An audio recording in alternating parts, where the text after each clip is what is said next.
నమస్కారం. ఈరోజు మా శ్రీమతి గారు ఏం వంట చేస్తున్నారో చూద్దామని ఇటు వస్తూ ఉన్నాము. చూడండి, ఏదో పటా పటా పటా పటా కొడతా ఉంది. అయ్యో అయ్యో అయ్యో అయ్యో జొన్న రొట్టెలు చేస్తూ ఉందండి. మరి ఈరోజు ఈ జొన్న రొట్టెలలో కాంబినేషన్ ఏం చేసిందో ఎతుకుదాము. ఒకసారి గిన్నెలలో చూద్దాం. ఇది జొన్న రొట్టె పిండి, ఇది ఏదో కుక్కర్లో ఉందండి. అయ్యో ఏంది గోంగూర పప్పు అండి.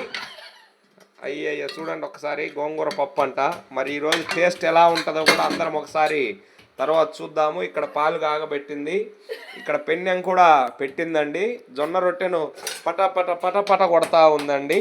ఒకసారి చూడండి, ఇప్పుడే జొన్న రొట్టె తీసి పెన్నెం మీద వేస్తుందండి. చూడండి ఒకసారి, పెన్నెం బాగా కాల్చినాక పెన్నెం మీద వేసింది. చూడండి, జొన్న రొట్టె మీద అట్ట నీళ్లు చల్లుకుంటుంది. ఇప్పుడున్న సిటీ అమ్మాయిలకి ఎవరికి కూడా జొన్న రొట్టెలు రావు, చూసి నేర్చుకోండి.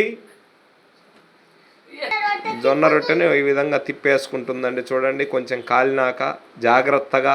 ఇప్పుడు చూడండి, జొన్న రొట్టె ఒక సైడ్ కాలింది బాగా, కొంచెం అక్కడక్కడ మచ్చలుండి మాడినట్టుంది. అదేం కాదండి, తిన్నాక చూస్తున్నామండి కాలిందా లేదా జొన్న రొట్టె అని. చూసాం, కాలేదు, ఇంకొంచెం కాలాలని చెప్పింది. చూడండి ఫ్రెండ్స్, రొట్టె మొత్తం కాలింది, పొగలు కక్కుతుంది. ఈ పెట్టి తీసి దీన్ని ప్లేట్లో వేసుకున్నారు మా శ్రీమతి గారు. ఇప్పుడు దీంట్లోకి మన గోంగూర పప్పు వేస్తున్నారు. ఈ విధంగా గోంగూర పప్పు దీనిపైన వేసుకొని రొట్టెను పూర్తిగా నానేదాకా ఉంచి ఒకసారి ఈ విధంగా తిని చూడాలా. అద్భుతంగా ఉందంట. ఆమె చేసింది ఆమెకే నచ్చింది. Super. Please subscribe my channel friends. ఇట్లాంటి వీడియోలతో ఇంకా మేము ముందుకు వస్తాము.